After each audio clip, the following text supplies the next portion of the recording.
नमस्कार दोस्तों, स्वागत है आपका स्टडी फॉर सिविल सर्विसेज में। वीडियो को पूरा देखिए। कोई भी आपका फीडबैक है, कोई सजेशन है, तुरंत वीडियो में कमेंट करके जरूर बताइए। अच्छा लगे तो वीडियो लाइक जरूर कर लीजिए और ऐसे वीडियो लगातार फ्री में पाने के लिए चैनल को तुरंत सब्सक्राइब कर लीजिए और बेल आइकन को जरूर टैप कर लीजिए ताकि आगे भी सारे वीडियो आपको मिलते रहे। यूट्यूब में फॉलो करते हैं तो प्लीज ये वाला फ्री टेलीग्राम चैनल जरूर ज्वाइन कर लीजिएगा। सारे नोटिफिकेशन, सारे अपडेट यहीं पे आते हैं, ध्यान रखिएगा। स्टडी फॉर सिविल सर्विसेज का कोई भी पेड ग्रुप अगर आपको ज्वाइन करना है तो सिर्फ 856480530969606089786445 यही नंबर है हमारे, सिर्फ जहां पे कॉल या व्हाट्सएप कर सकते हैं। इंस्टाग्राम पे हमारा पेज जरूर फॉलो कर लीजिएगा, स्टडी फॉर सिविल .सर्विसेज है। ट्विटर पे हमको जरूर फॉलो कर लीजिएगा, @स्टडी फॉर सिविल्स है। Greetings everyone. इस सीरीज में हम लोग UPPSC mains answer writing practice कर रहे हैं और ये इस सीरीज का हमारा 15th लेक्चर है। तो चलिए हम आज के क्वेश्चंस का शुरू करेंगे और हमारा पहला क्वेश्चन जो है वो है पेपर नंबर 1 से। और क्वेश्चन है, what is reverse migration, discuss it's impact on the Indian economy and society, also enumerate the strategic initiatives taken by the Uttar Pradesh government for migrant workers. Reverse migration क्या है, भारतीय अर्थव्यवस्था और समाज पर इसके प्रभाव की विवेचना कीजिए। साथ ही प्रवासी श्रमिकों के लिए उत्तर प्रदेश सरकार द्वारा की गई रणनीतिक पहल की गणना करें। ठीक है, तो सबसे पहले हम समझेंगे कि आखिर माइग्रेशन क्या होता है। ठीक है, अगर हम माइग्रेशन को समझे तो माइग्रेशन होता है जब कोई भी व्यक्ति जो है रूरल एरिया से, ठीक है, रूरल से जब अर्बन एरियाज की तरफ जब मूव करता है, वो किसी भी कारण से हो सकता है, बेहतर क्वालिटी ऑफ लाइफ के लिए हो सकता है, जॉब सर्च के लिए हो सकता है, अपनी पढ़ाई के लिए हो सकता है, तो उसको क्या कहते हैं, उसको हम माइग्रेशन कहते हैं। लेकिन जैसा कि हम जानते हैं कोविड-19 के दौरान जो है करीब 1 लाख केसेस जो हैं रोज आ रहे थे और उसके बाद जो है वहाँ पे इंडिया में जो है लॉकडाउन लगा दिया गया था। हालांकि हमारी जो सरकार है वो बहुत ज़्यादा कोशिश कर रही थी कि पूरी जो हेल्थ इमरजेंसी है उसको एड्रेस किया जा सके, जो हेल्थ इंफ्रास्ट्रक्चर है उसको बेहतर बनाया जा सके। लेकिन जो केसेस थे वो हर प्रतिदिन जो है लाख केसेस आ रहे थे, तो जिसके चलते जो है लॉकडाउन लगाया गया था। लॉकडाउन लगाने के बाद क्या हुआ, जितने भी जो फैक्ट्रीज थे वो बंद हो गई थी, तो वहाँ के जो वर्कर्स थे, जो माइग्रेंट वर्कर्स थे, जो कि डेली कमाते थे, डेली खाते थे, हैंड टू माउथ वाली जिनकी सिचुएशन होती है, उनका जो है उनकी जो लाइवलीहुड है कहीं ना कहीं वो छिन गई थी और वहाँ पे उनको संक्रमण का डर भी बहुत ज़्यादा था, जिसकी वजह से जब वो रूरल से अर्बन एरिया पे आके काम कर रहे थे तो उसको हमने माइग्रेशन कहा था। लेकिन ये अर्बन एरिया से वापस जो है अपने घर चले गए थे, रूरल एरिया चले गए थे, अपने नेटिव प्लेस से चले गए थे, नेटिव प्लेस पे, तो उसको हम क्या कहते हैं, उसी को हम कहते हैं रिवर्स माइग्रेशन। ठीक है, तो रिवर्स माइग्रेशन क्या होता है, शहरी से ग्रामीण क्षेत्रों में लोगों का प्रवास जो है उसको हम क्या कहते हैं, उसको हम रिवर्स माइग्रेशन कहते हैं। तो अब इसका हमारे जो है भारतीय अर्थव्यवस्था पर क्या प्रभाव पड़ा था, अब हम उसको देख लेंगे। सबसे पहले हम बात करेंगे बेरोजगारी की। ठीक है, तो यहाँ पर क्या है कि जो जितने भी वर्कर्स जब वहाँ पे अपने नेटिव प्लेस गए थे तो वहाँ पर उनके पास जो है एम्प्लॉयमेंट अपॉर्चुनिटीज़ बिल्कुल भी नहीं थी, क्योंकि सब जगह लॉकडाउन लगा हुआ था, तो उनके पास एम्प्लॉयमेंट जो है बिल्कुल भी नहीं थी, वहाँ पे भी कोई अपॉर्चुनिटीज़ उनके पास भी नहीं थी। इसलिए हम लोग देखते हैं कि जो उस टाइम पे जो हाउस होल्ड इनकम है वहाँ पर रूरल एरियाज में वो करीब 86% तक जो है वो घट गई थी। और इसके बाद जो है हम देखते हैं कि जो रिवर्स माइग्रेशन है, रिवर्स माइग्रेशन के बाद, ठीक है, जब लॉकडाउन हटा तो उसके बाद भी हम देखते हैं कि उसमें से 35% ऐसे वर्कर्स थे जिनके पास किसी भी प्रकार का कोई भी एम्प्लॉयमेंट नहीं था। ठीक है, नो एम्प्लॉयमेंट था। और जितने भी जो यहाँ पे जितने भी वर्कर्स जो थे वो वापस अपने नेटिव प्लेस गए थे, उसमें से ज़्यादातर क्या थे, ज़्यादातर जो है वो सेल्फ एम्प्लॉयड थे, उन्होंने अपना ही कोई काम शुरू कर दिया था। ठीक है, या फिर ये है कि वो जो एग्रीकल्चर में, ठीक है, कृषि पर जो उनकी जो भूमि थी उस पर जो है वहाँ पे काम करने लगे थे, या फिर हम कह सकते हैं कोई भी कैजुअल वर्क कर रहे थे, लेकिन उनके पास जो है एम्प्लॉयमेंट अपॉर्चुनिटीज़ जो है वो बहुत ज़्यादा कम थी। केवल 4.6% वर्कर्स ही ऐसे थे जो कि मनरेगा में या फिर जो है किसी और डेवलपमेंट वर्क में जो है वो एंगेज हुए थे, मनरेगा या फिर और किसी डेवलपमेंट वर्क में जो है एंगेज हुए थे। तो यहाँ पर हम देखते हैं कि बहुत ज़्यादा जो अनएम्प्लॉयमेंट की स्थिति जो थी वो बहुत ज़्यादा बढ़ गई थी। इसके साथ साथ अगर हम स्टेट गवर्नमेंट के ऊपर देखें तो उनके ऊपर बर्डन बहुत बढ़ गया था। जैसे कि बिहार है, झारखंड है, वहाँ पे अनएम्प्लॉयमेंट रेट जो है ऑलरेडी बहुत ज़्यादा हाई है, करीब 23% जो है वहाँ पे अनएम्प्लॉयमेंट रेट है। लेकिन जब वहाँ से वर्कर्स जो है जब अपने नेटिव प्लेस गए और वहाँ पर भी उनके पास जो है कोई भी जॉब नहीं थी, तो इससे क्या हुआ, इससे जितनी भी वहाँ की जो स्टेट गवर्नमेंट थी उनके ऊपर ऊपर जो है बहुत ज़्यादा भार पड़ गया था। वहाँ पे के लोगों के पास जो है कोई भी किसी भी प्रकार के जो है एम्प्लॉयमेंट नहीं थी। वो ऑलरेडी जो वहाँ के लोग हैं उनको जो वहाँ पे रह रहे थे, ये सरकारें ऐसी हैं जो कि उन्हीं को जो है पूरी तरीके से रोजगार प्रोवाइड नहीं करा पा रही थी। तो जब और जो वर्कर्स वहाँ पे पहुँच गए तो इससे जो है सरकार के ऊपर बहुत ज़्यादा बर्डन आ गया था। इसके बाद हम देखते हैं लेस डिमांड, ठीक है, कम मांग हुई। जितने भी जो मैन्युफैक्चरिंग प्रोडक्ट्स हैं उनकी डिमांड बहुत ज़्यादा कम हो गई थी, क्योंकि लेबर्स क्या होते हैं, लेबर्स जो है अपनी ज़्यादा से ज़्यादा जो इनकम होती है वो लोकली जितने भी प्रोड्यूस गुड्स होते हैं उस पर खर्च करते हैं, जिससे कि हमारी जो लोकल इंडस्ट्रीज हैं वो चलती हैं। लेकिन जब उनके पास जब लाइवलीहुड नहीं था, उनकी जो फैक्ट्री शट डाउन हो गई थी, वहाँ पर जो है उनके पास जो है उनके लाइवलीहुड का कोई भी साधन नहीं था, उनके पास पैसे नहीं आए थे, तो उनके जो है डिमांड पे भी बहुत ज़्यादा असर पड़ा था और डिमांड पे जो है बहुत ज़्यादा कम हो गई थी, जिसकी वजह से जो जितनी भी फैक्ट्रीज थी वो उनके जो है प्रोडक्ट्स नहीं बिक रहे थे। इसके साथ साथ जो बैकवर्ड और फॉरवर्ड लिंकेज होते हैं सेक्टर्स, इनका जो भी छोटी इकाई होती हैं उनके बैकवर्ड और फॉरवर्ड लिंकेज वाली जो जितनी भी इकाइयाँ होती हैं उन सब पर भी इसका नकारात्मक असर देखने को मिला था। जो फॉर्मल सेक्टर है वहाँ पे भी जितनी भी इंडस्ट्रियल यूनिट्स थी उनकी भी डिमांड पर जो है नकारात्मक हमें प्रभाव देखने को मिला था। जो एफएमसीजी गुड्स होते हैं, ठीक है, एफएमसीजी गुड्स कौन से होते हैं, जो कि फास्ट मूविंग कंज्यूमर गुड्स होते हैं, जैसे कि मिल्क हो गया, ब्रेड हो गया, ठीक है। तो जब माइग्रेंट वर्कर्स थे ही नहीं वहाँ पर इन सिटीज़ में, तो इन सब की डिमांड पर भी जो है बहुत ही बुरा असर हमें देखने को मिला था। तो यहाँ पर हम देखते हैं कि पूरा जो इकोनॉमी थी वो कहीं ना कहीं उसमें जो इकोनॉमिक क्राइसिस हमें देखने को मिलती है। इसके बाद हम देखते हैं लेबर शॉर्टेज, ठीक है, श्रम की जो कमी थी, जैसा कि हम देखते हैं कि जितने भी जो जब माइग्रेंट्स जब जितने भी वर्कर्स थे जब वापस अपने वो गांव चले गए थे, तो उसके बाद जो मैन्युफैक्चरिंग इंडस्ट्रीज थी, ठीक है, उसमें फर्स्ट लॉकडाउन के बाद जब लॉकडाउन खत्म हुआ उसके बाद वहाँ पे बहुत ज़्यादा जो है लेबर की शॉर्टेज देखने को मिली थी। बहुत सारी जो लेबर इंटेंसिव सेक्टर्स हैं जैसे कि फुटवेयर इंडस्ट्री है, टेक्सटाइल इंडस्ट्री है, इन सब पे जो है लेबर की बहुत ही ज़्यादा शॉर्टेज थी। माइनिंग है, ट्रेड एंड हॉस्पिटैलिटी है, इन सभी सेक्टर में जो है लेबर की शॉर्टेज बहुत ही ज्यादा हमें देखने को मिली थी।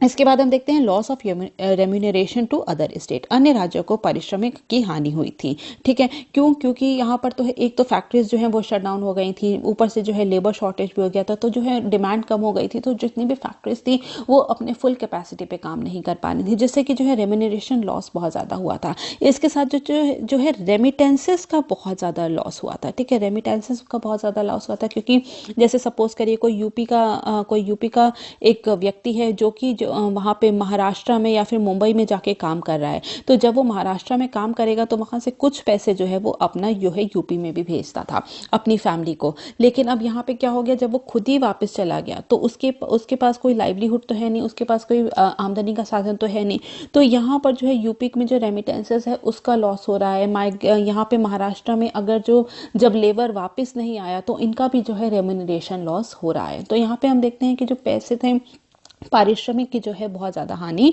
हो रही थी। Micro small and medium enterprises है, इनको बहुत ही ज़्यादा जो है इन पर भी बहुत ही ज़्यादा जो है नकारात्मक प्रभाव देखने को मिलता है, क्योंकि यहाँ पे जो मेनली जो एमएसएमई सेक्टर है यहाँ पे जो है जो जितने भी माइग्रेंट वर्कर्स है उन्हीं पे डिपेंडेंट होती हैं, तो जब वही नहीं लौटे तो इसकी वजह से जो है एमएसएमई सेक्टर पे भी हमें नकारात्मक प्रभाव देखने को मिलता है। इसके बाद है डिस्गाइज्ड अनएम्प्लॉयमेंट, प्रच्छन्न बेरोजगारी देखने को मिलती है। एग्रीकल्चर जब जितने भी माइग्रेंट्स जो है अपने वहाँ पे नेटिव प्लेस चले गए, वहाँ पे जो है एग्रीकल्चर क्षेत्र में जो है काम करने लगे, क्योंकि वहाँ पर भी उस टाइम पे एम्प्लॉयमेंट अपॉर्चुनिटी नहीं थी, तो उनका जो छोटा सा लैंड था उसी पर जो है और ज़्यादा जो है वहाँ पे जो है लेबर काम करने लगे, जिसकी वजह से जो है डिस्गाइज्ड अनएम्प्लॉयमेंट जो है वो बहुत ज़्यादा बढ़ गया था। मेनली जितने भी जो छोटे लैंड एरियाज थे, ऐसी फैमिली जिनके पास बहुत ही ज़्यादा छोटे लैंड एरिया थे, उस पे जो है बहुत ज़्यादा जो है लैंड पर जो है प्रेशर था, बहुत ही ज़्यादा जो है एक जो छोटा सा लैंड था उस पर बहुत ज़्यादा वर्कर काम कर रहे थे, तो जो मार्जिनल यूटिलिटी है वो उसकी बहुत ही ज़्यादा कम हो गई थी। तो हम कह सकते हैं कि डिस्गाइज्ड अनएम्प्लॉयमेंट भी बहुत ज़्यादा था। इसके बाद हम देखते हैं कि आखिर जो है इनर सोसाइटी पे कौन कौन से प्रभाव पड़े। इनर सोसाइटी पे हम देखते हैं कि जो कास्ट बेस्ड डिस्क्रिमिनेशन बहुत सारे क्वारंटीन सेक्टर में देखने को मिला था, कि जितने भी अपर कास्ट थे वो जो है वो उनको जो है काफ़ी सारी फैसिलिटी अलग से दी जाती थी, उनको फूड और दवाइयाँ मिल जाती थी। लेकिन जो मतलब कि थोड़े से मार्जिनल सेक्शंस के लोग थे, उनको जो है दवाइयाँ और फूड भी नहीं दिया जाता था, उनके साथ बहुत ही ज़्यादा भेदभाव किया जाता था। तो यहाँ पर हम देखते हैं कि जो हमारे समाज में जो कास्टिज्म वाली प्रॉब्लम है, वो कहीं ना कहीं हमें देखने को बहुत ज़्यादा मिली थी। जितने भी जो माइग्रेंट वर्कर्स थे, उनको कैरियर्स ऑफ वायरस कहा गया था, ठीक है, वायरस के वाहक कहा गया था, क्योंकि किसी को भी इस डिसीज़ के बारे में जो है बहुत ज़्यादा जानकारी नहीं थी, उन्हें पता नहीं था कि किस तरीके से फैलता है। तो जितने भी लोग जो रूरल एरियाज में वापस आ रहे थे, उनको जो है एक बुरी नज़र से जो है देखा जा रहा था, उनको बोला जा रहा था कि यही लोग ऐसे हैं जो कि वायरस को फैला रहे हैं। तो यहाँ पे जो है उनके साथ जो है बहुत ज़्यादा भेदभाव किया गया था। प्रेफरेंस टू लोकल जॉब्स, ठीक है, preference to take local jobs, स्थानीय नौकरी लेने की वरीयता देखी गई लोगों में। लोगों का ऐसा मानना था कि अब जो है वो ज़्यादातर जो है जॉब कहाँ लेंगे, वो अपनी फैमिली के पास लेंगे, अपने लोकल जितना भी शहर है वहीं पर लेंगे। जैसा कि हम देखते हैं कि यहाँ पर पहले क्या था कि जितने भी माइग्रेंट्स थे, ठीक है, करीब 450 जो हैं, अगर हम 2011 सेंसस की बात करें तो 450 मिलियन जो है इंटरनल माइग्रेंट्स है, जिसमें कि जो है 150 मिलियन जो कौन से हैं, वो ब्लू कॉलर वर्कर्स जो हैं, वो माइग्रेंट के उसमें हिस्सेदारी है 150 मिलियन की। तो इसमें देखा गया था कि जब लॉकडाउन हटा, तो उसमें से देखा कि जितने भी लोग जो है रिवर्स माइग्रेट करके गए थे, उसमें से जो है वापस से जब वो शहर में जाते हैं, हमने देखा लॉकडाउन के बाद, तो उसमें 10% की कमी देखी गई थी। तो हम कह सकते हैं कि बहुत सारे ऐसे लोग थे जो कि वापस से जो है शहर की तरफ जो है नहीं मूव किए थे, उन्होंने जो है रूरल एरियाज में ही स्टे बैक करने का फैसला लिया था। इसका कारण क्या था? इसका कारण ये था कि जो है सरकार द्वारा बहुत सारी उनको हेल्प दी जा रही थी। मनरेगा में जो है उनको वहीं पे अपॉर्चुनिटीज दी जा रही थी, जो सड़क बनाया जा रहा है, हाईवेज बनाया जा रहा है, तो वहीं पर जो है उनको अपने रूरल एरियाज में ही जो है काम मिल गया था, जिसकी वजह से जो है वापस उन्होंने जो है सिटीज़ का रुख नहीं किया था। तो हम देखते हैं कि यहाँ पे उनकी जो जॉब प्रेफरेंस है, वहाँ पे उनकी जो रहने की प्रेफरेंस है, वो उसमें भी कहीं ना कहीं हम बदलाव देखते हैं। तो हम यहाँ पर देखेंगे कि आखिर उत्तर प्रदेश गवर्नमेंट के क्या क्या इनिशिएटिव्स रहे हैं इसमें। तो उत्तर प्रदेश गवर्नमेंट के अगर हम इनिशिएटिव की बात करें तो सबसे पहला क्या है? सबसे पहले है Uttar Pradesh workers and labourers job and employment commission, ठीक है। तो उसने यहाँ पे एक कमीशन का गठन किया गया था, जिसमें कि बहुत सारे जो सीनियर और एक्सपीरियंस गवर्नमेंट ऑफिशियल्स थे, उसको इसका हिस्सा बनाया गया था। और जिससे कि जितने भी जो माइग्रेंट लेबरर्स हैं, उनकी जो लाइफ्स हैं, ठीक है, उनकी जो लाइफ्स है उसमें एक स्टेबिलिटी को लेकर के आया जा सके, जिसकी वजह से जो है यहाँ पे इस कमीशन का जो है यहाँ पे गठन किया गया था। तो यहाँ पर क्या किया गया था? यहाँ पर जो है उनकी सोशल एंड इकोनॉमिक सिक्योरिटी, सामाजिक और जो है आर्थिक सिक्योरिटी, दोनों पे ही ध्यान रखा गया था। ऐसे कई सारी पॉलिसी का गठन किया गया था जो उनकी जो है सोशल सिक्योरिटी और इकोनॉमिक सिक्योरिटी का अच्छे से ख्याल रखे। उनके करियर काउंसलिंग पे बहुत ज़्यादा ध्यान दिया गया था। उनके जो है यहाँ पर देखा गया था कि उनमें जो इतने भी रिवर्स माइग्रेंट्स आए थे, उनको देखा गया था कि उनमें जो है कौन कौन सी उनकी एबिलिटी क्या है, वो किस तरह के कार्य में जो है उनको एब्जॉर्ब किया जा सकता है। डिस्ट्रिक्ट लेवल पे जो है पर्सनल और प्रोफेशनल डिटेल्स ली गई थी, जिससे कि जो है उनका पूरा एक डेटाबेस तैयार किया जा सके और उनको जो है और अच्छी जो है एम्प्लॉयमेंट वहीं पर जो है उससे राज्य सरकार जो है उनको एम्प्लॉयमेंट अपॉर्चुनिटीज जो है वहीं पर उपलब्ध कराया जा सके। स्केल वाइज डिटेल्स ली गई थी, उनको जो है वहीं पर जो है अपॉर्चुनिटीज एम्प्लॉयमेंट की दी गई थी। तो यहाँ पर जो है इस कमीशन का गठन करके जो है यहाँ पे उनकी इकोनॉमिक और सोशल सिक्योरिटी का ध्यान रखा गया था। इसके बाद हम देखते हैं career counselling and help desk in the rehabilitation of migrant workers. प्रवासी कामगारों के पुनर्वास में करियर काउंसलिंग और हेल्प डेस्क का भी जो है एक शुरुआत की गई थी।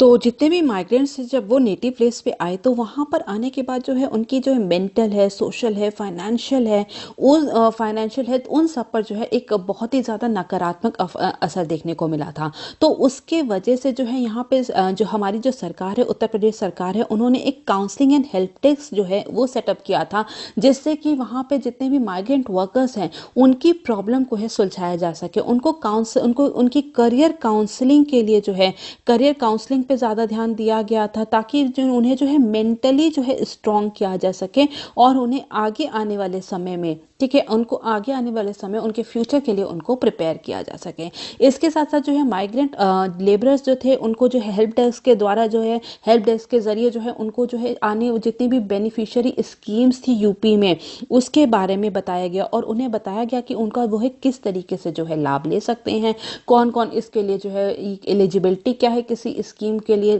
का लाभ लेने के लिए, या फिर अगर कोई भी जॉब एम्प्लॉयमेंट अपॉर्चुनिटीज़ हैं तो उसके लिए क्या क्या एलिजिबिलिटी होगी, क्या क्या स्किल होगी, वो सभी जानकारी जो है यहाँ पर दी जाती थी। इसके साथ साथ जितनी भी स्कीम्स थी उनमें जो है रजिस्ट्रेशन का काम भी जो है ये हेल्प डेस्क करता था। और साथ साथ जो है जो माइग्रेंट्स जो है अपने वर्क प्लेस पे अपनी जो जहाँ पे सिटीज़ में वो काम कर रहे थे वहाँ पे अगर वापस जाना चाहते हैं तो उसके लिए भी जो है उनको कंप्लीट गाइड करते थे। इसके बाद है सेवा योजन पोर्टल फॉर एम्प्लॉयमेंट जनरेशन। यहाँ पर जितने भी जो है माइग्रेंट वर्कर्स थे उनके जो है एबिलिटीज़ और स्किल्स को मैप किया गया था। ठीक है, स्किल मैपिंग का काम किया गया था और उसके अकॉर्डिंग ही जो है उनको एम्प्लॉयमेंट अपॉर्चुनिटीज़ प्रोवाइड कराने का काम किया जा रहा था।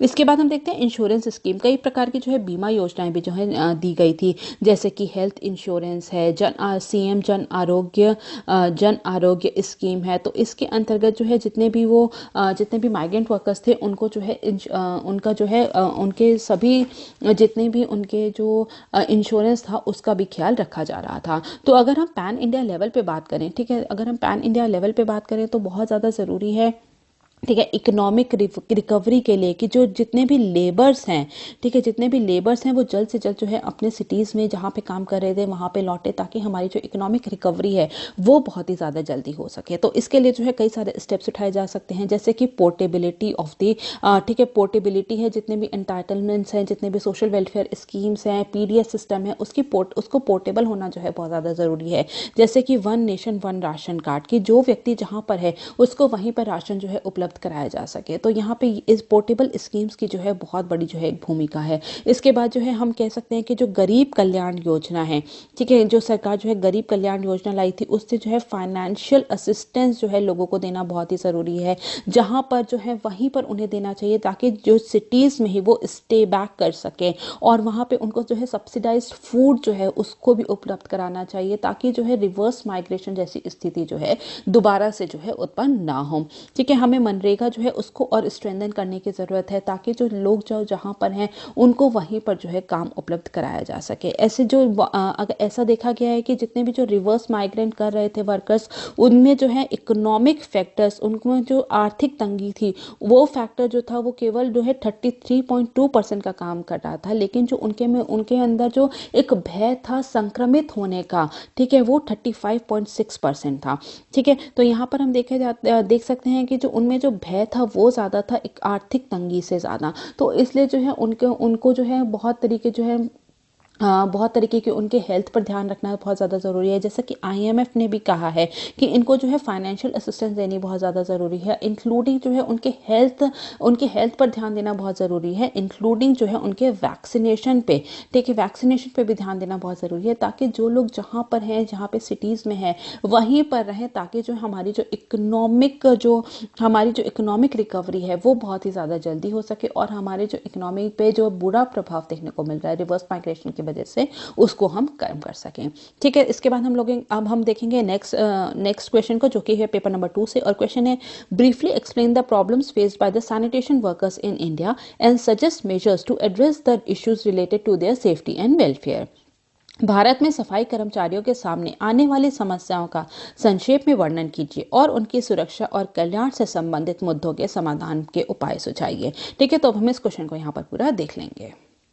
आज से 25 साल पहले, मतलब कि 1993 में, ठीक है, एक एक्ट लेकर के आया गया था, वो था employment of manual scavengers and construction of dry latrines prohibition act 1993। ठीक है, तो यहाँ पर जो है मैनुअल स्कैवेंजिंग को पूरी तरीके से बैन कर दिया गया था, लेकिन उसके बाद भी हम आज भी देखते हैं कि करीब 5 मिलियन वर्कर्स ऐसे सैनिटेशन वर्कर ऐसे हैं जो कि किसी ना किसी जो है सैनिटेशन के काम में जो है एम्प्लॉयड हैं, और उसमें से 2 मिलियन वर्कर जो है ऐसे हैं जो कि वहाँ हाई रिस्क कंडीशन में काम करते हैं। तो हम देखते हैं कि यहाँ पे जितने भी सैनिटेशन वर्कर हैं वो वेस्ट मैनेजमेंट सिस्टम का एक बहुत बड़ा हिस्सा है, लेकिन जो है ये बहुत ही ज़्यादा रिस्की कंडीशन में, बहुत ही ज़्यादा इनह्यूमन कंडीशन में काम कर रही हैं। तो अब हम देखेंगे कि आखिर ये इनको कौन कौन सी समस्याएं आती हैं। ठीक है, सबसे पहले क्या है, इनफॉर्मेलिटी ऑफ सैनिटेशन वर्क, स्वच्छता कार्य के लिए कार्य की अनौपचारिकता है। ठीक है, ये एक इनफॉर्मल सेक्टर में काम करते हैं, जिसके कारण से इनके पास किसी भी प्रकार का जो है इंश्योरेंस नहीं होता,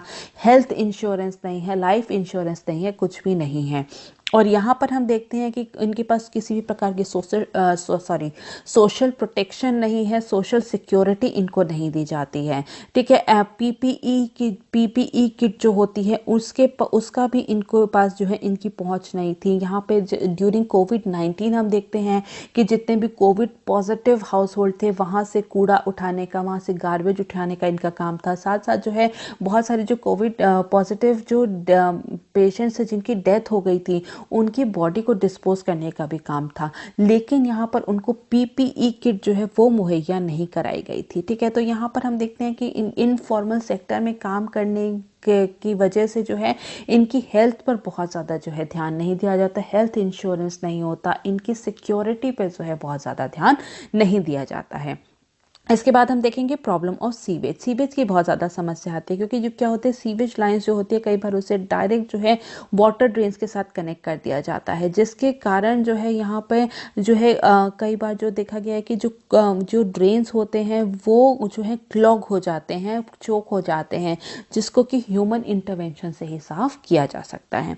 ओपन ड्रेन्स होते हैं, खुली नालियाँ होती हैं, जिसमें कि लोग जो है अक्सर जो है कूड़ा कर जो है वो डाल देते हैं, ऐसे जो है सॉलिड वेस्ट जो है उसमें डंप कर देते हैं, जैसे कि सैनिटरी पैड्स हो गए, डायपर्स हो गए, जो कि आगे चल के जो ड्रेन्स हैं उसको पूरी तरीके से क्लॉग कर देते हैं, चोक कर देते हैं। तो वहाँ पर भी जो है मशीन्स जो है बहुत ज़्यादा यूज़फुल नहीं हो पाती, और वहाँ पर जो है किसी ह्यूमन इंटरवेंशन से किसी व्यक्ति को ही जो है वो साफ करना पड़ता है। तो हम देखते हैं कि बहुत ही ज़्यादा रिस्की कंडीशन, इनह्यूमन कंडीशन में वो लोग काम करते हैं। इसके साथ साथ हम देखते हैं सेफ्टी इश्यू, सुरक्षा के बहुत ज़्यादा मुद्दे होते हैं, क्योंकि जितने भी मैनुअल स्कैवेंजर्स होते हैं उनमें देखा गया है कि जो उनकी जो एवरेज लाइफ होती है, अगर हम बात करें एवरेज लाइफ की, जितने भी सैनिटेशन वर्कर हैं तो उनकी एवरेज लाइफ कितनी है, 40 to 45 ईयर्स है केवल इंडिया में, जबकि इंडिया की जो एवरेज जो लाइफ एक्सपेक्टेंसी है वो कितनी है, वो 70 ईयर्स है। तो हम देखते हैं कि इनकी जो हेल्थ है उस पर भी बहुत बुरा असर पड़ता है।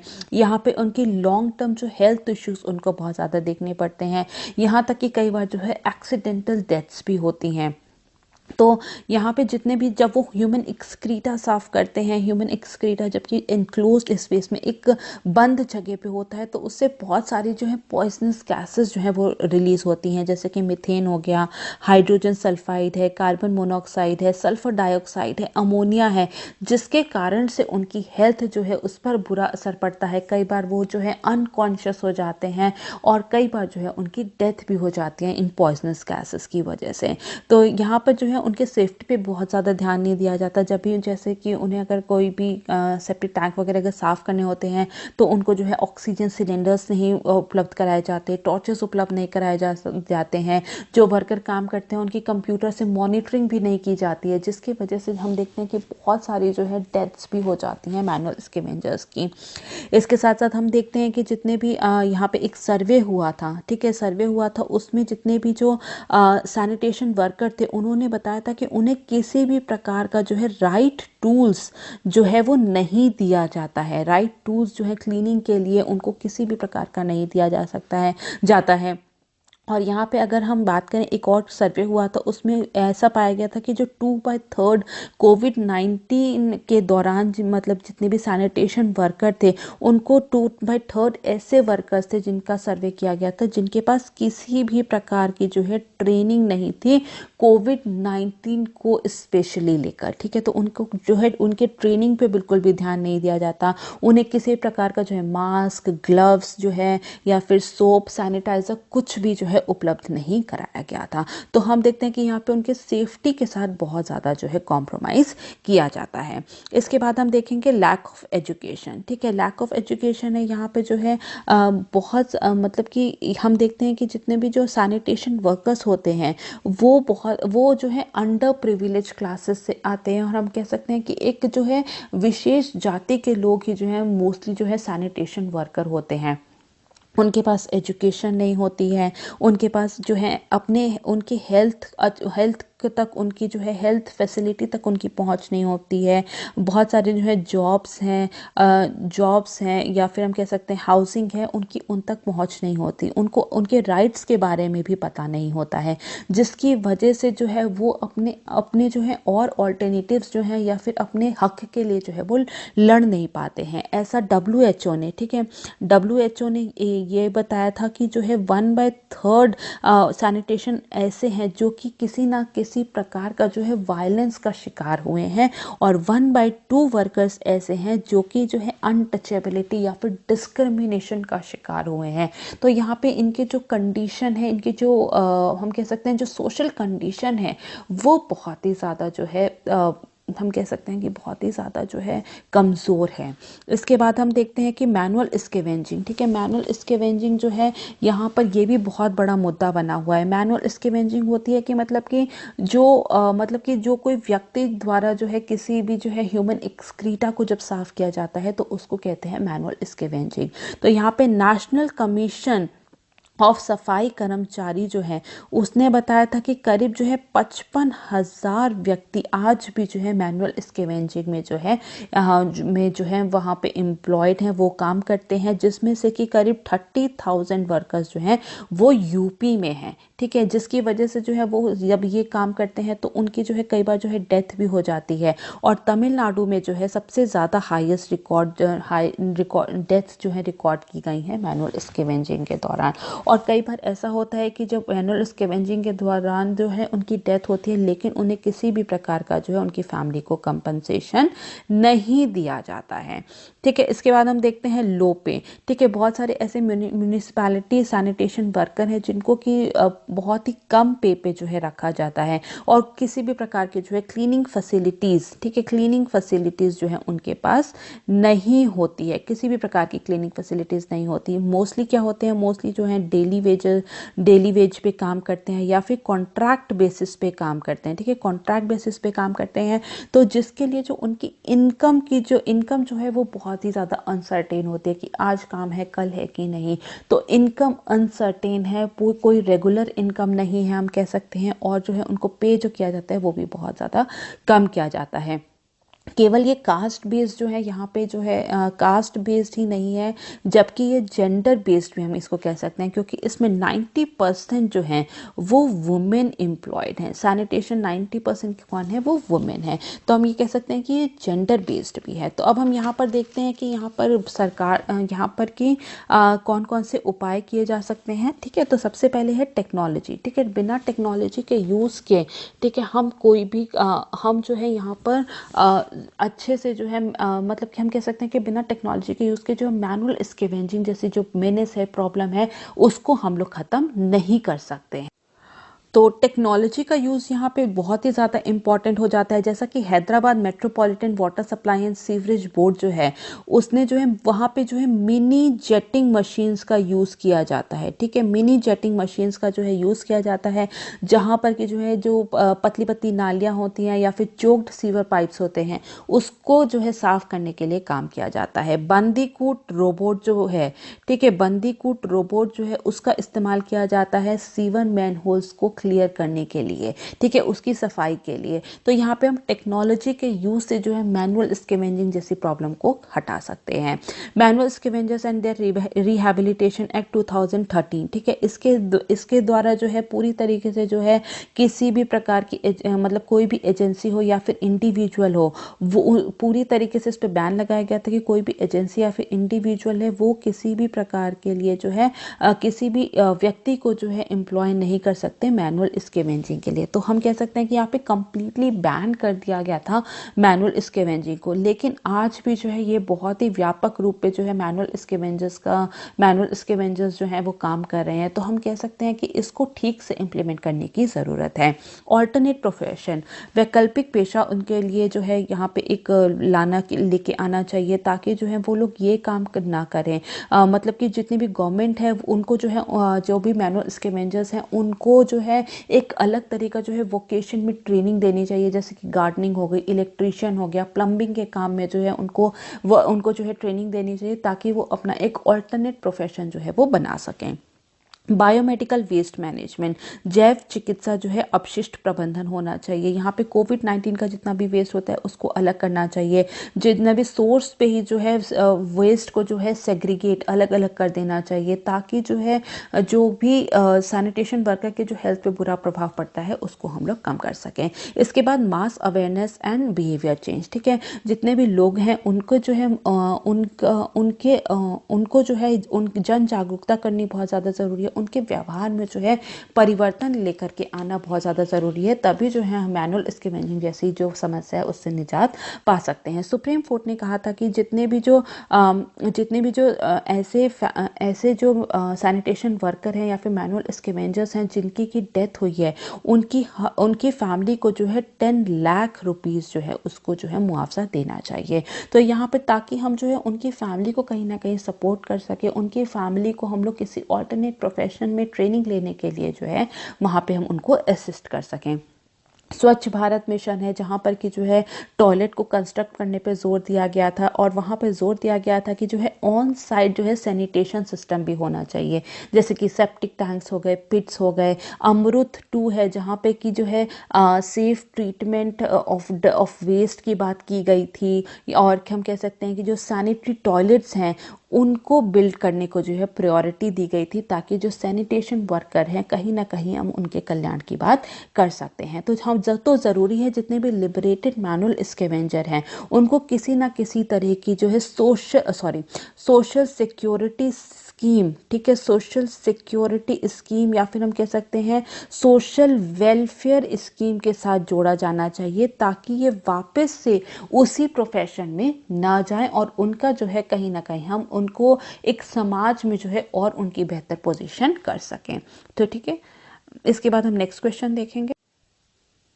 अगला क्वेश्चन जो है वो है पेपर नंबर 3 से, और क्वेश्चन है discuss the scope and challenges of food processing industries in India, also outline the steps taken by the government to promote this sector. भारत में खाद्य प्रसंस्करण उद्योगों के कार्यक्षेत्र और चुनौतियों की विवेचना कीजिए, साथ ही इस क्षेत्र को बढ़ावा देने के लिए सरकार द्वारा उठाए गए कदमों की रूपरेखा तैयार करें। तो सबसे पहले हम लोग समझेंगे कि आखिर फूड प्रोसेसिंग या फिर खाद्य प्रसंस्करण होता क्या है।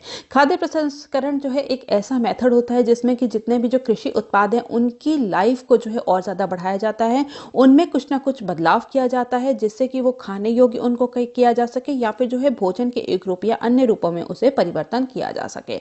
तो इससे क्या होता है, इसमें जितने भी जो फार्म प्रोडक्ट्स होते हैं या फिर हम कह सकते हैं जितने भी बुचर्ड एनिमल्स होते हैं उनको क्या करते हैं, उनको जो है किसी न किसी तरीके से ट्रांसफॉर्म करते हैं और उनमें कुछ ना कुछ वैल्यू ऐड करते हैं, ठीक है, वैल्यू ऐड करते हैं, और साथ साथ जो है उसकी शेल्फ लाइफ को जो है इंक्रीज करते हैं, शेल्फ लाइफ को इंक्रीज करते हैं। तो उसी को क्या कहते हैं, उसी को हम खाद्य प्रसंस्करण कहते हैं। तो यहाँ पर क्या करते हैं, जितने भी फार्म प्रोडक्ट्स होते हैं, जितने भी कृषि उत्पाद होते हैं उनको जो है उपयुक्त बनाया जाता है भंडारण के लिए, स्टोरेज के लिए, कंजम्पशन के लिए, या फिर जो है खाना पकाने के लिए उनको उपयुक्त बनाया जाता है। तो इसमें क्या होता है, इसमें रॉ इंग्रेडिएंट होता है, उसको प्रोसेस किया जाता है और फिर उससे जो है एक फाइनल प्रोडक्ट बनाया जाता है। फॉर एग्जाम्पल जैसे वीट हो गया, गेहूं हो गया, उसको प्रोसेस किया और उसको हमने ब्रेड या फिर बिस्किट में बना दिया। तो ये क्या है, ये एक फूड प्रोसेसिंग का ही एग्जाम्पल है।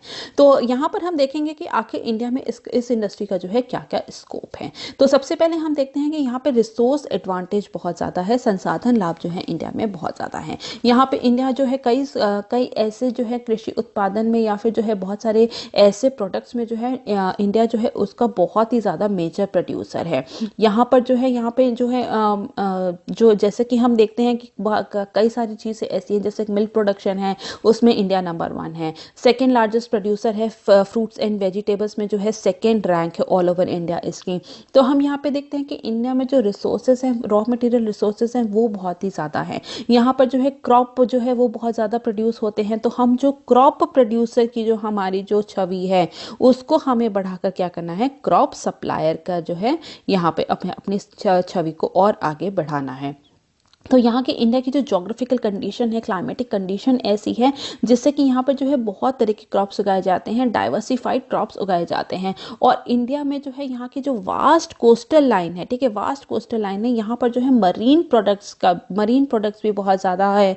मरीन प्रोडक्ट्स जो है, फिशिंग जो है वह बहुत ज़्यादा होता है। इसके साथ साथ जो है हमने पिछले जैसे कि लेक्चर में पढ़ा था लाइव स्टॉक के बारे में, ठीक है, लाइव स्टॉक जो है पशुपालन का भी सेक्टर यहाँ पे बहुत बड़ा है। यहाँ पे बफेलोज है, कैमल्स हैं, इन सब की जो जनसंख्या है वो बहुत ही ज़्यादा है।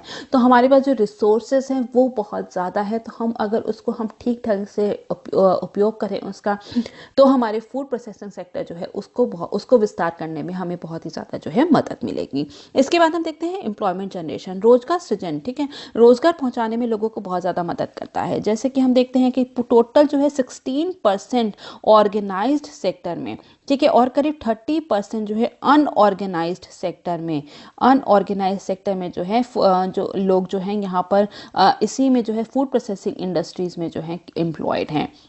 तो हम यहाँ पे देखते हैं कि यहाँ पर एम्प्लॉयमेंट जनरेशन इस सेक्टर में बहुत ही ज़्यादा हो रहा है। करीब 15 मिलियन लोग जो है वो जो है डायरेक्टली फूड प्रोसेसिंग इंडस्ट्री में जो है एम्प्लॉयड हैं। और अगर हम एसोचैम की एक रिपोर्ट देखें, एसोचैम या एसोचैम जो भी कहते हैं इसको, आई एम नॉट श्योर, ठीक है, तो अगर हम उसकी रिपोर्ट देखें तो यहाँ पर अगर 2024 तक 9 मिलियन पर्सन डेज जो है उसको जो है यहाँ पर जो है इतना रोजगार जो है वो पैदा किया जाएगा। जो फूड प्रोसेसिंग इंडस्ट्रीज हैं वहाँ पर जो है ये क्या करती हैं, ये एग्रीकल्चर सेक्टर को जो है इंडस्ट्रीज से जोड़ने का काम करती हैं। तो एग्रीकल्चर से इंडस्ट्रीज को जोड़ने का काम करती हैं, जिससे कि जो है यहाँ पर इंडस्ट्रीज में और यहाँ पर उनको जोड़ने के लिए भी जो है बहुत सारे जो है डायरेक्ट इनडायरेक्ट जो है एम्प्लॉयमेंट जनरेट होता है। और इसी के साथ साथ अगर हम इन्वेस्टमेंट की बात करें तो एसोचैम ने बोला है कि इन्वेस्टमेंट कितना होगा 2024 तक, करीब जो है $33 बिलियन का जो है हम लोग और ज़्यादा इन्वेस्टमेंट जो है वो अट्रैक्ट कर सकते हैं इस सेक्टर में। लिबरलाइजेशन के बाद जो है हम देखते हैं, और जो ऑर्गेनाइज रिटेल सेक्टर जो हमारा जो बहुत ज़्यादा वास्ट हो गया है, उसमें हम देखते हैं कि जो इंडिया जो है उसने बहुत ही ज़्यादा जो है यहाँ की जो फूड प्रोसेसिंग इंडस्ट्रीज़ है उसको बहुत ही ज़्यादा अट्रैक्टिव बना दिया है, जिसकी वजह से यहाँ पे इन्वेस्टमेंट जो है वो बहुत ज़्यादा होता है। और ऐसा अनुमान लगाया जा रहा है कि अगले 10 साल में, नेक्स्ट 10 ईयर्स में करीब 10 मिलियन जॉब्स को जो है फूड प्रोसेसिंग इंडस्ट्रीज में जो है वो बढ़ाया जाएगा। इसके बाद हम देखते हैं इन्फ्लेशन को चेक करने में, इन्फ्लेशन को जो है मुद्रास्फीति की जांच करने में जो है वो बहुत ज़्यादा जो है मदद करता है। क्योंकि ये क्या करता है, यहाँ पर जो है यहाँ पे जितने भी फूड आइटम्स हैं उनकी शेल्फ लाइफ को बढ़ाता है, ठीक है, उनकी शेल्फ लाइफ को बढ़ाता है, जिससे कि जो है सप्लाईज जो होती हैं उसको डिमांड के हिसाब से जो है सप्लाईज और डिमांड में जो है एक हमें संतुलन देखने को मिलता है, जिससे कि जो फूड वेस्टेज जो होता है वो बहुत ज़्यादा कम हो जाता है, सप्लाई इंक्रीज होती है, और जिससे कि जो प्राइस होता है वो डिक्रीज हो जाता है। तो यहाँ पर बहुत सारे जो ऐसे जो किसान है जहाँ जिससे कि इंडस्ट्रीज जो है डायरेक्ट कॉन्ट्रैक्ट कर लेती है, ठीक है, डायरेक्ट कॉन्ट्रैक्ट कर लेती है कि हम आपका जो है जितना भी आप उत्पादन करेंगे हम उसको जो है डायरेक्टली आपसे खरीद लेंगे, जिससे कि क्या होता है, जिससे मिडिल मैन जो होते हैं, मिडिल मैन का जो रोल होता है वो एलिमिनेट हो जाता है, जिससे कि जो प्राइस को कम करने में जो है बहुत ज़्यादा मदद मिलती है। तो यहाँ पर हम देखते हैं कि इन्फ्लेशन को कम करने में ये बहुत ज़्यादा मदद करता है, ठीक है। इसके बाद हम देखेंगे increase demand for processed food, प्रसंस्करण भोजन की बढ़ती मांग, ठीक है। जैसा कि हम देखते हैं कि जो ऑर्गेनाइज्ड फूड मार्केट है उसमें जो है करीब 3 गुना जो है बढ़ोतरी हुई है पिछले कुछ सालों में।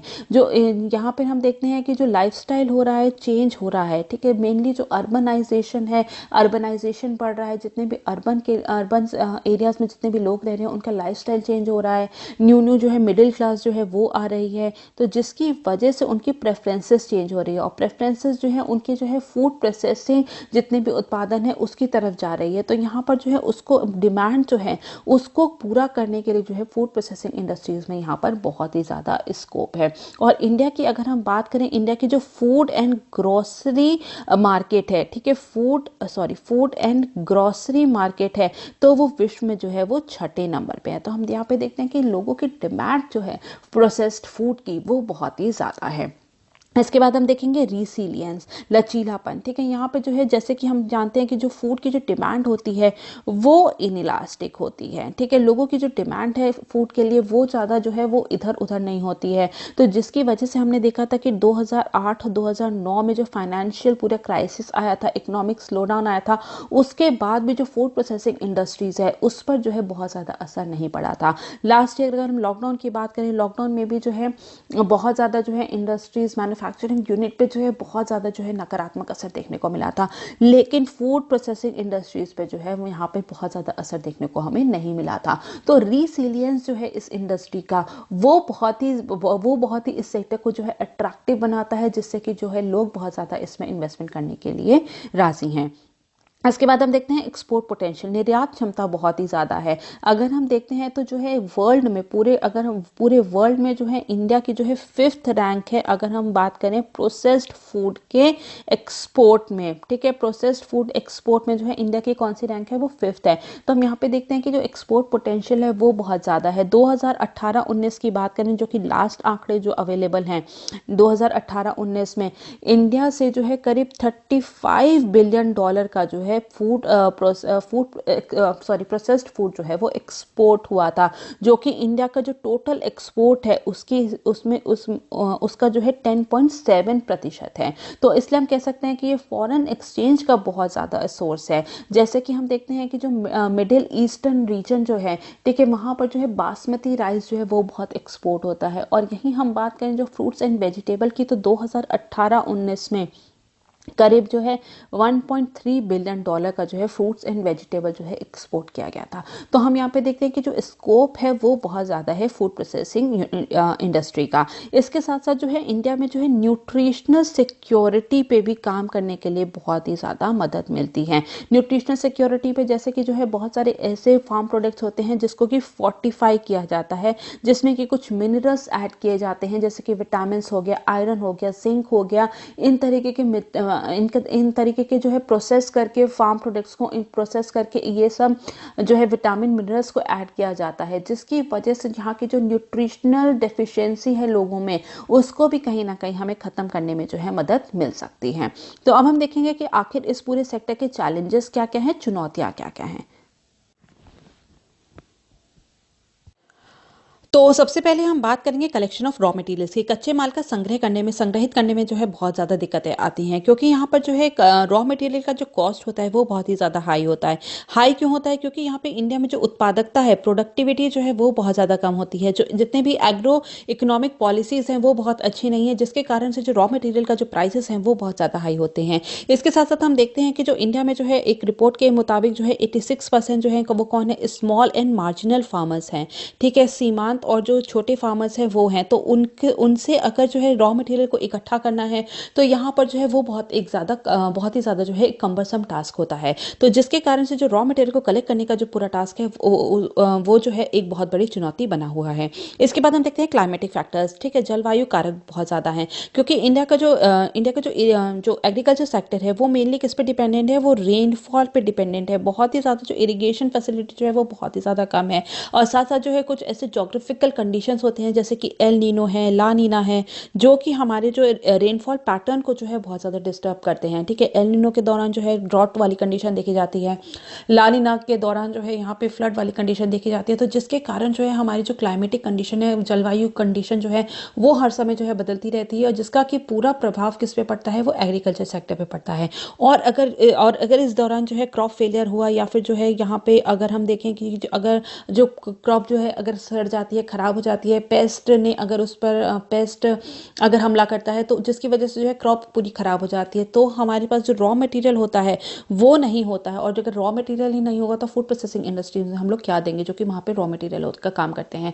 तो यहाँ पे जो है क्लाइमेटिक फैक्टर्स भी जो है वो भी बहुत बड़ी चुनौती बना हुआ है। इसके बाद हम देखते हैं अनऑर्गेनाइज सेक्टर, असंगठित क्षेत्र। जितने भी जो 75% of the food processing units जितनी भी हैं वो अनऑर्गेनाइज सेक्टर में है। तो ये भी यहाँ पे एक बहुत बड़ी चुनौती बना हुआ है। नेक्स्ट हम देखेंगे फाइटो एंड फाइटोसैनिटरी मेजर्स। ठीक है, पादप और पादप स्वच्छता उपाय। तो यहाँ पर क्या है कि जितने भी डेवलप कंट्रीज होती हैं वो बहुत सारे ऐसे मेजर्स मतलब कि उनको बहुत ज़्यादा ऐसे जो स्टैंडर्ड्स जो हैं उनको जिनको हमें पूरा करना पड़ता है अगर हमें अपने जितने भी प्रोसेस्ड फूड है उसको एक्सपोर्ट करना है तो। ठीक है, तो यहाँ पर जो है इंडिया के कई बार देखा गया है कि वो जो स्टैंडर्ड है उसको मैच नहीं कर पाता, जिससे कि हमारा जो एक्सपोर्ट है जितने भी प्रोसेस्ड फूड है उसमें जो है हम पूरी तरीके से जो है अपनी फुल कैपेसिटी के साथ जो है एक्सपोर्ट नहीं कर पाते हैं। इसके बाद हम देखते हैं सप्लाई साइड बॉटलनेक्स। ठीक है, आपूर्ति पक्ष की भी बहुत ज़्यादा बाधाएं हैं, जैसे कि यहाँ पे इंटरमीडिएटरीज बहुत ज़्यादा हैं, एपीएमसी एक्ट है। ठीक है, कोई सिंगल मार्केट नहीं है, एपीएमसी जो है बहुत ज़्यादा रेगुलेटेड नहीं है, सिंगल मार्केट नहीं है, जिसकी वजह से जो है सप्लाई साइड बॉटलनेक्स भी बहुत ज़्यादा बने हुए हैं। पैकेजिंग कॉस्ट जो है वो बहुत ज़्यादा हाई है। ठीक है, पैकेजिंग कॉस्ट बहुत ज़्यादा हाई है, ट्रांसपोर्टेशन कॉस्ट जो है वो बहुत ज़्यादा हाई है, तो जिसकी वजह से जो है फूड प्रोसेस इंडस्ट्री जो है बहुत ज़्यादा हैम्पर होती है। इसके बाद हम देखेंगे हाई लॉजिस्टिक कॉस्ट। ठीक है, लॉजिस्टिक कॉस्ट जो है उच्च रसद लागत जो है वो भी बहुत ज़्यादा है, ट्रांसपोर्टेशन कॉस्ट बहुत ज़्यादा है, वेयर हाउसिंग जो है जो जहाँ पे कि सामान रखा जाता है उनकी जो कॉस्टिंग है वो भी बहुत ज़्यादा आती है। जितनी भी डेवलप कंट्रीज से जो है यहाँ पे कई गुना ज़्यादा जो है लॉजिस्टिक कॉस्ट आती है, जो कि हमारे जो पूरे जो हमारे जो जितना भी सामान है प्रोसेस्ड फूड है उसको लेस कॉम्पिटिटिव बनाता है इंटरनेशनल मार्केट में। इसके बाद हम देखते हैं इंफ्रास्ट्रक्चर, आधारभूत संरचना। ठीक है, इंफ्रास्ट्रक्चर की भी बहुत ज़्यादा कमी है, जैसे कि हम एग्रीकल्चर सेक्टर की अगर बात करें। ठीक है, एग्रीकल्चर सेक्टर में जो है मशीन मैकेनाइजेशन जो है वो बहुत ज़्यादा नहीं है, मशीनीकरण बहुत ज़्यादा नहीं हुआ है। लैक ऑफ मैकेनाइजेशन की वजह से जो हमारी एग्रीकल्चर सेक्टर है वहाँ की प्रोडक्टिविटी जो है वो बहुत ज़्यादा कम है। इसके साथ साथ हम देखते हैं कि जितने भी जो फार्म प्रोडक्ट्स होते हैं वो बहुत ही ज़्यादा पेरिशेबल नेचर के होते हैं, जल्दी सड़ने बहुत सारे ऐसे आइटम्स होते हैं जो कि जल्दी सड़ गल जाते हैं, तो उनके लिए जो है कोल्ड स्टोरेज फैसिलिटी नहीं है, रेफ्रिजरेटेड वैन्स की कमी है, जिसके कारण से जो है हमारा बहुत सारे जो है फूड प्रोडक्ट्स जो है वो नष्ट हो जाता है।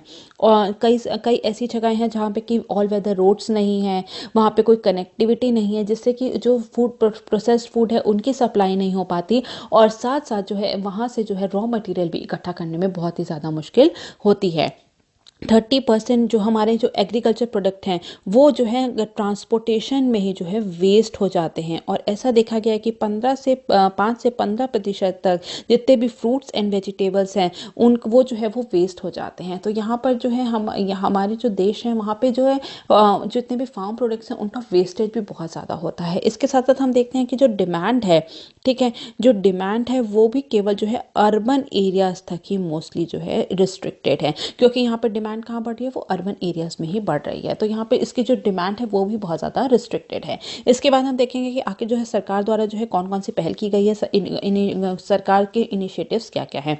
तो सबसे पहले हम देखते हैं संपदा स्कीम। तो संपदा स्कीम जो है ये एक एकीकृत स्कीम है, एक इंटीग्रेटेड स्कीम है, या फिर हम कह सकते हैं ये एक अम्ब्रेला स्कीम है, जिसके अंतर्गत, ठीक है, जिसके अंतर्गत जितने भी जो एग्रीकल्चरल वेस्ट है, ठीक है, एग्रीकल्चर वेस्ट है उसको कम करने की बात कही गई है। जितनी भी प्रोसेसिंग है, ठीक है, जितना भी प्रसंस्करण हो रहा है उसको और ज़्यादा जो है नवीनीकरण करने की बात की गई है, ताकि जितना भी हम एग्रीकल्चर है उसको हम और ज़्यादा सप्लीमेंट कर सकें। इसके अंतर्गत जो है मेगा फूड पार्क्स को जो है सेटअप किया जाएगा। साथ साथ जो है कोल्ड चेन को जो है इंटीग्रेट किया जाएगा, एकीकृत किया जाएगा।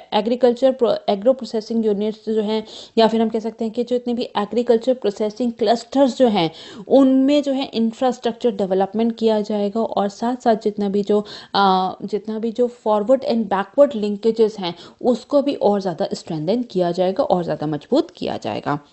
इसके बाद हम देखते हैं 100% एफडीआई। ठीक है, 100% एफडीआई जो है फूड प्रोसेसिंग यूनिट्स में, फूड प्रोसेसिंग इंडस्ट्रीज में जो है वो दे दी गई है ऑटोमेटिक रूट से। ठीक है, ऑटोमेटिक रूट से। इसके साथ साथ हम देखते हैं जो मेक इन इंडिया में, ठीक है, मेक इन इंडिया का जो पूरी स्कीम है उसमें जो 25 फोकस एरिया है उसमें एक जो फोकस एरिया वो कौन सा है, वो फूड प्रोसेसिंग यूनिट्स का भी है, फूड प्रोसेसिंग इंडस्ट्रीज पे भी है। तो हम देखते हैं कि जो सरकार द्वारा जो है इस पर बहुत ज़्यादा जो है फोकस किया जा रहा है। मेगा फूड पार्क्स को सेटअप किया जा रहा है। तो यहाँ पर क्या है कि यहाँ पे जो है जितने भी एग्रीकल्चर प्रोडक्शन है, जितना भी फार्म प्रोड्यूस है, जितना भी जो कृषि क्षेत्र है उसको इसके अंतर्गत जो है मार्केट से जोड़ा जा रहा है। तो हम ये कह सकते हैं कि एग्रीकल्चर एरिया को जो है मार्केट से डायरेक्ट लिंक करने के लिए मेगा फूड पार्क्स को जो है सेटअप किया जा रहा है। यहाँ पे जो है जितने भी फार्मर्स हैं, प्रोसेसर्स हैं, ठीक है, प्रोसेसर्स हैं, जितने भी फूड प्रोसेसिंग यूनिट्स के जो मालिक हैं, या फिर हम कह सकते हैं जो कि जितने भी रिटेलर्स हैं उनको एक ही प्लेटफॉर्म पे लेकर के आया जा रहा है, ताकि जितनी भी जो यहाँ पे जो है वैल्यू को और ज़्यादा ऐड किया जा सके। ठीक है, वैल्यू एडिशन को बढ़ाया जा सके, वेस्टेज जो है उसको कम किया जा सके, फार्मर की इनकम को, ठीक है, फार्मर की इनकम को जो है वो बढ़ाया जा सके, और यहाँ पे जो है एम्प्लॉयमेंट जनरेशन का काम किया जा सके। इसके बाद हम देखते हैं special fund for food processing. खाद्य प्रसंस्करण के लिए विशेष कोष बनाया गया है नबार्ड के अंदर। ठीक है, NABARD के अंदर जो है 2000 करोड़ रुपए का जो है एक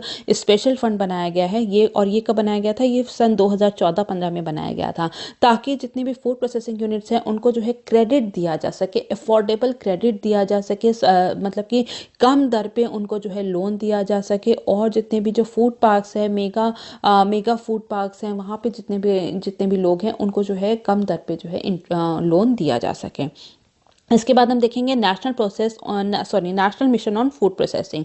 ठीक है, खाद्य प्रसंस्करण पर राष्ट्रीय मिशन। तो इसकी शुरुआत कब की गई थी, इसकी शुरुआत की गई थी 5 ईयर प्लान और 12th 5 ईयर प्लान के दौरान। ठीक है, इसके अंतर्गत क्या है, इसके अंतर्गत जितनी भी एग्रो बेस्ड प्रोसेसिंग है, ठीक है, एग्रो बेस्ड प्रोसेसिंग यूनिट्स हैं, या फिर जो कोल्ड चेन इंफ्रास्ट्रक्चर है उसको जो है प्रायोरिटी सेक्टर लेंडिंग के अंतर्गत लाया गया था, ताकि इनको जो है क्रेडिट जो है इजीली अवेलेबल किया जा सके। तो यहाँ पर हम देखते हैं कि जो लोगों की जो डिस्पोजेबल इनकम बहुत ज़्यादा बढ़ रही है, मिडिल क्लास जो है वो नहीं उभर के आ रही है, जिसकी वजह से जो है लोगों की फूड हैबिट्स जो है चेंज हो रही है।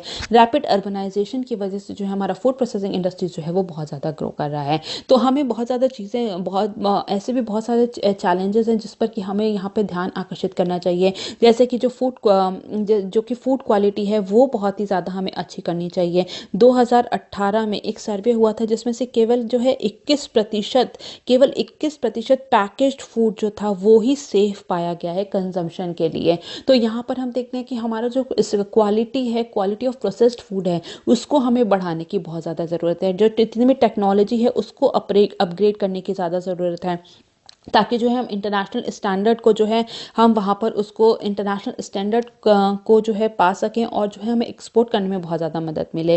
देखिए, जो क्रेडिट है, लोन है, उसकी ईजिली एक्सेसिबिलिटी होनी चाहिए। R&D पे हमें जो है बहुत ज़्यादा फोकस करने की ज़रूरत है, रिसर्च एंड डेवलपमेंट पे। पैकेजिंग कॉस्ट को रिड्यूस करने की ज़रूरत है। जो है फेवरेबल इकोनॉमिक पॉलिसीज़ होनी चाहिए। साथ साथ जितनी भी फूड प्रोसेसिंग इंडस्ट्रीज़ हैं उनको जो है फिस्कल स्टिमुलस देने की बहुत ही ज़्यादा ज़रूरत है, तभी जो है हमारी जो फूड प्रोसेसिंग इंडस्ट्रीज है हम उसको प्रमोट कर सकेंगे, हम उसे और ज़्यादा स्ट्रेंथन कर सकेंगे। ठीक है, तो जब हम फूड प्रोसेसिंग इंडस्ट्रीज की यहाँ बात कर ही रहे हैं तो हम एक बार जो है उत्तर प्रदेश की जो है विशेष संदर्भ में भी बात कर लेंगे। तो अगर हम उत्तर प्रदेश की बात करें तो यहाँ पर स्कोप क्या है कि यहाँ पे जो है यहाँ पे उत्तर प्रदेश में भी जो है यहाँ पे अवेलेबिलिटी ऑफ रिसोर्सेज जो है वो बहुत ज़्यादा है। ठीक है, रिसोर्सेज बहुत ज़्यादा अवेलेबल हैं। जैसे कि अगर हम उत्तर प्रदेश को देखें तो उत्तर प्रदेश जो है पहले नंबर पे है दूध है, खाद्यान्न है, फूड ग्रेन्स है और शुगर केन के उत्पादन में। इसी तरह अगर हम देखें तो थर्ड है, ठीक है, फलों के उत्पादन और अंतर्देशीय मछली के उत्पादन में जो है उत्तर प्रदेश का तीसरा स्थान है और भारत में प्रसंस्कृत जमे हुए मांस का सबसे बड़ा जो है निर्यातक है, ठीक है। प्रोसेस्ड फ्रोजन मीट का जो है उत्तर प्रदेश सबसे बड़ा निर्यातक है। तो हम यहाँ देखते हैं कि उत्तर प्रदेश में भी जो है फूड प्रोसेसिंग इंडस्ट्रीज का जो है बहुत ज़्यादा स्कोप है। तो यहाँ पर जो है इसके की एनेबलर्स क्या है, की एनेबलर्स की अगर हम बात करें तो जो जैसे कि जो है 100% FDI है, 100% FDI है, ऑटोमेटिक रूट से और संपदा स्कीम है, जितनी भी गवर्नमेंट स्कीम्स हैं वो तो हैं ही साथ में। इसके साथ साथ जो है यहाँ पे जो उत्तर प्रदेश है उसकी जो क्लाइमेटिक जोन है, 9 एग्रो क्लाइमेटिक जोन है, 9 कृषि जलवायु क्षेत्र हैं, जिसकी वजह से यहाँ पर जो है रॉ मटेरियल जो है वो बहुत ही ज़्यादा अवेंडेंस में अवेलेबल है। तो अलग अलग क्षेत्र में जो है अलग अलग फूड प्रोसेसिंग इंडस्ट्रीज को जो है सेटअप किया जा सकता है। रिसर्च एंड डेवलपमेंट इकोसिस्टम जो है उसको स्ट्रॉन्ग किया जा रहा है, जैसे कि बहुत सारे जो है यहाँ पर जो है रिसर्च एंड डेवलपमेंट के लिए जो सेंटर्स जो हैं उसको सेटअप किया गया है, जैसे कि कानपुर यूनिवर्सिटी है, अयोध्या यूनिवर्सिटी है, इंडियन वेटरनरी इंस्टीट्यूट है बरेली में। इसके साथ साथ जो है यहाँ पर हम देखते हैं एक प्रयागराज में जो है Sam Higgin bottom university of agriculture technology and sciences है। तो यहाँ पर जो है रिसर्च एंड डेवलपमेंट का काम होता है, तो उसको बढ़ाने के लिए भी जो है उत्तर प्रदेश सरकार जो है वो काम कर रही है। इसके साथ साथ जो है बहुत सारे ट्रेनिंग इंस्टीट्यूट्स भी हैं, प्रशिक्षण संस्थान भी हैं, जैसे कि स्टेट फूड प्रोसेसिंग इंस्टीट्यूट है लखनऊ में, 10 फूड सर्विसेज ट्रेनिंग सेंटर है, 77 जो है government community food products and training centre हैं। तो यहाँ पर हम देखते हैं कि बहुत सारा जो है सरकार अपनी तरफ से जो है काम कर रही है ताकि हम फूड प्रोसेसिंग इंडस्ट्रीज को और ज़्यादा स्ट्रेंथन कर सकें। तो यहाँ पर स्टेट गवर्नमेंट का क्या क्या सपोर्ट है, स्टेट गवर्नमेंट जो है वो कैपिटल इन्वेस्टमेंट पे सब्सिडी देती है, ब्याज दर में जो है सब्सिडी देती है, जितने भी फूड प्रोसेसिंग इंडस्ट्री होती है उनको एडिशनल ग्रांट भी मुहैया कराया जाता है और साथ साथ जो है जितने भी निर्यात करती हैं उनको भी प्रोत्साहन दिया जाता है। तो ये जो है ये केवल स्पेशल रेफरेंस टू है अपने यूपी की बात की है। इसके बाद हम लोग नेक्स्ट क्वेश्चन को देखेंगे जो कि है पेपर नंबर 4 से, और क्वेश्चन है discuss Socrates contribution to ethics and morality. नैतिकता और आचार शास्त्र में सुकरात के योगदान की चर्चा कीजिए, ठीक है। तो अब हम ये इस क्वेश्चन को यहाँ पर डिस्कस कर लेंगे। सोक्रेटिस की बात करें, ठीक है, सोक्रेटिस के पहले तक के मेटाफिजिक्स की बात की जाती थी, मेटाफिजिक्स है, रिलीजन है और साइंसेस की बात की जाती थी। लेकिन सोक्रेटिस जो थे ये पहले ऐसे व्यक्ति थे जिन्होंने की ह्यूमैनिटी पे बात की थी, उन्होंने जो है एथिक्स पे बात की थी, ठीक है, उन्होंने मानवता पे बात की थी, एथिक्स पे बात की थी, नैतिक शास्त्र पे बात की थी। तो इसीलिए जो है सोक्रेटिस जो है उनको मॉडर्न वेस्टर्न फिलॉसफी का भी जो है जनक कहा जाता है। तो यहाँ पर हम देखते हैं कि उनकी जो पूरी थ्योरी थी वो क्या थी। तो अगर हम सबसे पहले समझे तो उन्होंने क्या कहा था, उन्होंने बोला था कि मन और आत्मा जो है भौतिक शरीर से महत्वपूर्ण है। जो हमारे जितने भी हमारे गुण होते हैं, जो भी हमारी नैतिक शिक्षा होती है, वही हमारे जीवन को जो है बेहतर बनाने का काम करते हैं, वही हमारी लाइफ को जो है और ज़्यादा बेहतर बनाते हैं। और यही जो है जब हमारी लाइफ बेहतर होती है तो यही हमारे जो है व्यक्तित्व को भी, हमारी पर्सनालिटी को भी जो है और ज़्यादा निखारती है, हमारे कैरेक्टर को जो है वो बिल्ड करती है, हम कह सकते हैं। तो अगर हमें खुद खुश रहना है, अगर हमें अगर हमें अपनी लाइफ में कोई भी रिग्रेट नहीं चाहिए, तो ज़रूरी है कि हम अपना जो सोल है, हम अपना जो माइंड है, उसको खुश रखना बहुत ही ज़्यादा ज़रूरी है। तो उन्होंने कहा था कि जो हमारी फिजिकल बॉडी है, जो हमारा भौतिक शरीर है, उससे ज़्यादा ज़रूरी है कि हम अपने माइंड और सोल को नर्चर करें, उसका हम ज़्यादा ख्याल रखें। इसके बाद हम देखते हैं कि actions shape character of a person, ठीक है, कर्म व्यक्ति के चरित्र को आकार देता है। हम किस तरीके से कार्य करते हैं, हमारे एक्शंस क्या हैं, जो हमारे एक्शंस होंगे वही वैसा ही हमारा चरित्र हो जाएगा, वैसा ही हमारा कैरेक्टर जो है वो बिल्ड हो जाएगा। इसके बाद हम देखते हैं लेस रोल ऑफ इमोशंस, भावनाओं की कम भूमिका है। तो यहाँ पे जो सोक्रेटिस थे उन्होंने बोला था कि जो इमोशंस का जो रोल है वो बहुत कम है, ठीक है, हमें जो इमोशनल इन्फ्लुएंस जो है अपने ऊपर उसको कम करना चाहिए, क्योंकि ये हमारे जो है कार्य करने की क्षमता पर जो है बुरा असर डालता है, ये हमारे सोचने के तरीके पर जो है बुरा असर डालता है। क्योंकि जब हम बहुत ज़्यादा भावुक होते हैं तो हम अलग तरीके से सोचते हैं, अलग तरीके से कार्य करते हैं, कार्य में पूरे पूरी तरीके से मन नहीं लगता है। तो यहाँ पे उन्होंने कहा है कि इमोशंस का जो रोल है उसको हमें कहीं ना कहीं कम करना चाहिए, और जो है हमें पूरे जो है जो नॉलेज जो हमने अर्जित की है, जो ज्ञान अर्जित किया है, उससे हमें कार्य करना चाहिए। वीक मॉरल्स, कमज़ोर नैतिकता, ठीक है, अगर किसी व्यक्ति के जो है मॉरल्स बहुत ही ज़्यादा वीक हैं तो वो क्या होगा, वो राइट और रॉन्ग, ठीक है, राइट और रॉन्ग में डिस्टिंग्विश करने में जो है बहुत ज़्यादा सक्षम नहीं होगा, जिसकी वजह से जो है उसके कार्य करने की क्षमता पे, उसके डिसीजन मेकिंग की क्षमता पर जो है एक नकारात्मक असर पड़ेगा। तो उन्होंने कहा कि हमें मॉरली बहुत ही ज़्यादा स्ट्रांग होना चाहिए। तो हम देखते हैं कि जो सोक्रेटिस है उनका जो है पूरा एथिक्स में जो है पूरा जो नैतिक शास्त्र है उसमें क्या क्या उनके जो है कंट्रीब्यूशन रहा है या फिर योगदान रहा है। तो सबसे पहले हम देखते हैं उन्होंने वर्च्यू की बात की है, उन्होंने नैतिक गुण की बात की है। तो उन्होंने जो है उन्होंने बोला है कि जो आत्मज्ञान है, ठीक है, जो सेल्फ नॉलेज है, वही हमारे जीवन को जो है सुखी बनाता है, और ये सुखी जीवन के लिए जो है बहुत ही ज़्यादा इम्पोर्टेंट है। तो ज्ञान और गुण को, ठीक है, ज्ञान को और गुण को, नॉलेज को और जो वर्च्यू को है, उन्होंने जो है इसको आपस में कंपेयर किया था, और उन्होंने बोला था कि जिस तरीके से हम लोग नॉलेज को जो है, हम लोग ज्ञान को जो है अर्जित करते हैं, उसी तरीके से जो है हमारे जो नैतिक गुण हैं उसको भी सीखा जा सकता है, और यही हमें जो है नैतिक आचरण, हमारे जो मॉरल कंडक्ट्स करते हैं उसकी ओर ले जाता है। तो उन्होंने बोला था कि कोई भी व्यक्ति हो वो जानबूझकर कोई भी जो है गलत काम नहीं करता है। एक व्यक्ति जो है वो एक ऐसा व्यक्ति जिसको कि लाइफ के मूल्यों के बारे में पता हो, वैल्यूज ऑफ लाइफ के बारे में पता हो, वो कभी भी जानबूझकर जो है कोई भी गलत कार्य नहीं करेगा। इसके बाद हम देखते हैं राइटियसनेस की, धर्म की बात की थी उन्होंने, और उन्होंने बोला था कि हमें जो है भौतिकवाद, जो मटीरियलिस्टिक जो सोसाइटी है, हम उस पर ध्यान नहीं देना है, हमें जो है ह्यूमैनिटी पे, हमें लोगों के हितों के बारे में, लोगों की भलाई के लिए जो है काम करना है। इसके बाद हम बात करेंगे रीज़न की, कारण की। उन्होंने बोला था कि हमें जो है हमेशा जो है क्वेश्चंस को पूछते रहना चाहिए, चीज़ों के रीज़न को ढूंढते रहना चाहिए, हमारा जो है एक इंक्विजिटिव माइंड होना चाहिए, एक इंक्वायरी करने की हमारे अंदर जो है इच्छा होनी चाहिए। ये जैसे जब हम डिबेट करते हैं तो इससे क्या होता है, हम ये हमारे थॉट प्रोसेस को और ज़्यादा स्ट्रॉन्ग करता है, हमारी जो रीजनिंग पावर है उसको और ज़्यादा अच्छा करता है, जिससे कि हमारा जो बौद्धिक विकास होता है, और बाद में क्या करते हैं, बाद में ये जो है हमें डिसीजन लेने में जो है मदद करता है, हमें ये बताता है जब भी हम डिसीजन लेते हैं कि क्या सही है, क्या गलत है, क्या बुरा है, क्या खराब है। तो ये सब हमें जो है अंतर बताने में जो है बहुत ज़्यादा काम करता है जब हम रीजनिंग पे ज़्यादा ध्यान देते हैं। इसके बाद है the unexamined life is not worth living, बिना जांचा गया जीवन जीने के लायक नहीं है। ठीक है, उन्होंने बोला था कि अपने फायदे से पहले जो है हमें ज्ञान को अर्जित करना ज़रूरी है। ठीक है, क्योंकि जो है ज्ञान ही हमें जो है मॉरल कंडक्ट के लिए, नैतिक आचार करने में मदद करता है। इसके बाद हम देखते हैं किसी के साथ अन्याय करने से अच्छा है कि कोई अन्याय सहे।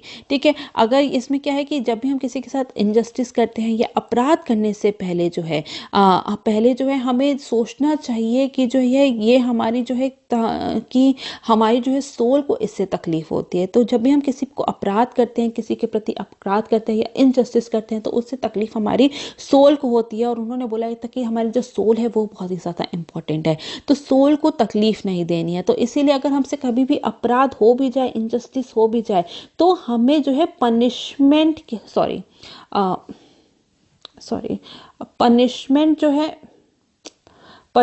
जो है उसके लिए जो है रेडी रहना चाहिए। ठीक है, पनिशमेंट के लिए रेडी रहना चाहिए, ताकि इसी से जो है हमारी जो मन जो है वो साफ होता है, इससे ही हमारी जो आत्मा होती है उसकी शुद्धि होती है। इसके बाद उन्होंने बोला था कि values can be inculcated through teaching, शिक्षाओं के माध्यम से जो है मूल्यों का विकास किया जा सकता है।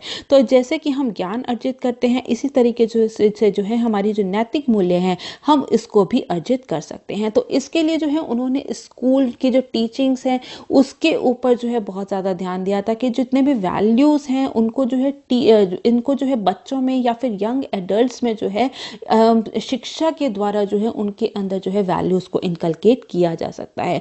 पर इसके लिए ज़रूरी है कि जो टीचर्स हैं वो उनको जो है केवल एक जो रोट लर्निंग है, केवल जो रट्टा मारने में है, उसके लिए फोर्स ना करें।